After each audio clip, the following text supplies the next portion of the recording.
اندازے سے زکوٰۃ دینا اس کا کیا حکم؟ چنانچہ زکوٰۃ انسان کو پورا حساب کر کے دینا چاہیے۔ اندازہ کر کے دینا یہ ٹھیک نہیں ہے، مناسب نہیں ہے۔ اگر اندازہ کر کے انسان نے زکوٰۃ دی ہے تو اندازہ کبھی کم بھی ہو سکتا ہے، کبھی زیادہ بھی۔ تو اگر خدا نخواستہ کم رہا تو زکوٰۃ ادا کرنے کی ذمہ داری مکمل طور پر ادا نہیں ہوئی، اور آخرت میں اس صورت میں آپ کی گرفت ہو سکتی ہے۔ اور اگر زیادہ ہوا تو آپ کے نام اعمال میں یہ بڑھوتری کر دی جائے گی، لیکن کم ہوا تو کم کی تلافی کیسے ممکن ہے؟ اس لیے اندازہ کر کے نہیں بلکہ حساب و کتاب پورا کر کے دینا چاہیے۔ اگر کسی وجہ سے پورے طور پر حساب کرنا ممکن نہ ہو تو زیادہ سے زیادہ کا اندازہ لگانا چاہیے، تاکہ زکوٰۃ کم ادا نہ ہو اور پھر آخرت میں گرفت سے ہم بچ سکے۔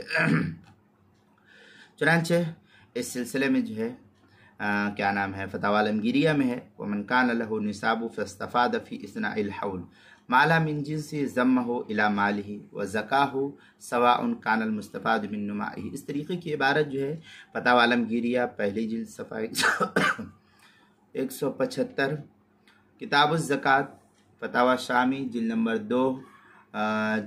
2 صفحہ نمبر 288، باب زکوٰۃ الغنم البحر الرائق جلد نمبر 2 صفحہ نمبر 222، فصل زکوٰۃ الغنم بدائع الصنائع جلد نمبر 2 صفحہ نمبر 13، جو HM سعید کراچی کا چھپا ہوا نسخہ اس کے اندر، اور زکوٰۃ کے مسائل کا انسائکلوپیڈیا اس کے حروف تہجی باب الالف، عنوان ہے اندازے سے زکوٰۃ دینا، صفحہ 68 پر اس کو نقل کیا گیا، وہاں بھی دیکھ سکتے ہیں۔